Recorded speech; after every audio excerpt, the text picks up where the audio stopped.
Lectura del Santo Evangelio según San Juan. Gloria a ti, Señor.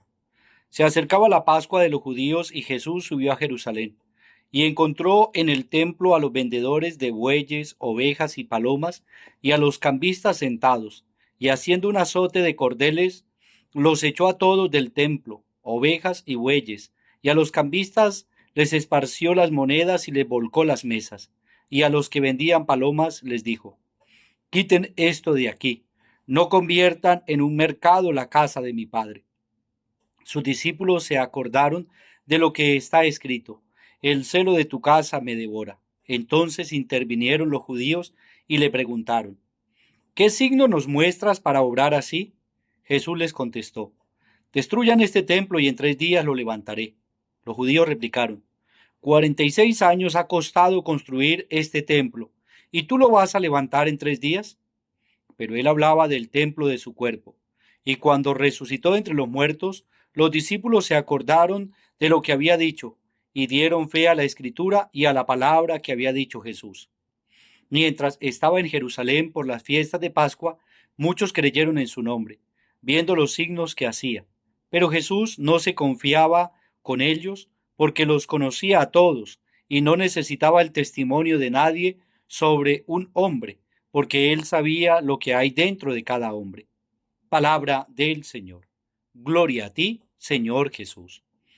Queridos hermanos y hermanas, bendición especial. Hoy es el tercer domingo del tiempo de Cuaresma. Continuamos con este camino de conversión que se nos propone en nuestra Madre Iglesia y vivimos cada tiempo, cada domingo de la Cuaresma y cada semana que va pasando como ese tiempo bonito que Dios nos da para convertir, para trabajarle a aquello que sabemos nosotros que necesitamos pues entregar en las benditas manos de Dios y así poco a poco ir renaciendo a una vida nueva, a una vida de hijos de Dios, a una vida de auténticos cristianos, a una vida donde el Señor crezca, como bien dice San Juan Bautista, que el Señor crezca, que yo disminuya, pero que el amor de Dios constantemente se note en mi vida, en mis palabras, en mis obras, en el sentir de cada día, en el obrar de cada día. Hoy el Evangelio nos habla especialmente del texto bíblico donde Jesús llega y hace respetar la casa del Señor, la casa de aquel que es el Padre y que los mismos judíos conocían, vivían del templo y ellos tenían, digamos, como esa convicción que ahí estaba la presencia de Dios. Sin embargo, algunos que se habían interesado en el negocio, que se habían interesado en comprar, en vender, habían convertido la casa de Dios en un lugar de compra y venta, de cambio y de una plaza donde se vendían animales, donde todos llegaban, era como el lugar del comercio en el templo, ahí en las afueras del templo y ahí en la parte de adentro, ya algunos no respetaban incluso y se metían hasta la parte de adentro para vender. Y entonces Jesús llega, se da cuenta de esa realidad y dice: la casa de mi Padre es casa de oración. Esto refiriéndose al templo físico, pero Jesús va siempre más allá, mis queridos hermanos. No nos podemos quedar nosotros con esa imagen de que el Señor fue, volcó la mesa de los cambistas, quitó los animales, hizo una correa y luego lo fue sacando a todos y nos quedamos a veces con solamente esa imagen, limpiar lo externo, pero el Señor va directamente a lo interno, el templo vivo de Dios, el templo que el Señor le agrada estar, es el corazón del ser humano. Y Pablo lo va a decir de manera muy bonita: nosotros somos templos vivos del Espíritu Santo, por lo tanto, nuestro cuerpo es el que debemos tener bien adornado, bien bonito, como lugar de la presencia de Dios. Que donde tú vayas sea tu templo donde se alaba, se bendice y se gloría el Señor por lo que tú haces o por lo que tú dices constantemente, por lo que decimos y hacemos constantemente. Eso es lo que el Señor dice. Por eso cuando el Señor les dice: tumben este templo y yo lo reconstruiré en 3 días, ellos inmediatamente se dieron cuenta y se pusieron a pensar: pero fueron 46 años que duró la construcción y ahora tú vienes y que lo tumbas y en 3 días lo levantas.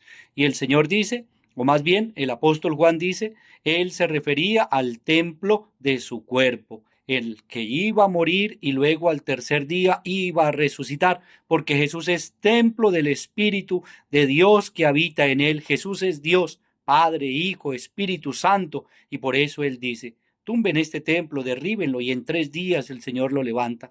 Y así es, pues tumbar a Jesús es crucificarlo, como lo vemos aquí en esta imagen, es ponerlo a prueba, es crucificarlo, es mandarlo al sepulcro, es darle muerte. Y por eso el Señor dice, túmbenlo, derríbenlo, pero en 3 días el Señor lo levantará, se levantará con un cuerpo glorioso que no morirá jamás y que tendrá eternidad. Y aquel que crea en el Señor, y aquel que cumpla con la voluntad de Dios, y aquel que sea templo viviente del Espíritu Santo, también resucitará juntamente con Él y estará donde Él esté. A eso se refiere Jesús. Claro, hace limpieza de la casa de Dios, el templo, pero muy especialmente va a lo más profundo, a limpiar el corazón del ser humano, donde a veces tenemos tanto desorden, compramos y negociamos con el templo vivo de Dios, con el templo viviente del Espíritu Santo. Revisemos muy bien, queridos hermanos, nuestra manera de cómo llevamos el cuerpo del Espíritu, el templo del Espíritu, cómo lo llevamos nosotros, si en realidad estamos comprando, vendiendo, negociando con nuestro cuerpo y no lo hemos respetado como bien nos pide nuestro Señor Jesucristo. Porque la casa de mi Padre es casa de oración. Que mi vida y mis palabras sean lugar para adorar, para agradecer y para bendecir el nombre del Señor. Oremos, queridos hermanos, por aquellos que nos han pedido oración, los que están en clínicas, hospitales, los tristes, afligidos, los encarcelados. Sea mi Señor quien colme de gracia y de bendición constantemente a aquellos hermanos nuestros. Roguemos también por aquellos hermanos nuestros que hoy cumplen un añito más de vida, hoy 3 de marzo. Dios y la Virgencita María Santísima bendiga su vida, su salud y sus proyectos. Hoy quiero felicitar a Adriana Perilla, que está cumpliendo un año más de vida, y a todos los que cumplen años, bendiciones en tu vida, en tu salud y en tus proyectos. No olvides que eres templo vivo del Espíritu Santo. Oremos también por aquellos hermanos nuestros que han descansado en la paz de Cristo. El Señor los reciba en el reino de los cielos. Y a todos nosotros nos bendiga el Señor, en el nombre del Padre, y del Hijo, y del Espíritu Santo. Amén. Quiero orar por el eterno descanso de Freddy Molina, un amigo que murió allá en Colombia, y lo encomiendo en la presencia de nuestro Padre Celestial y de todos los fieles difuntos. Dios les bendiga. Feliz domingo.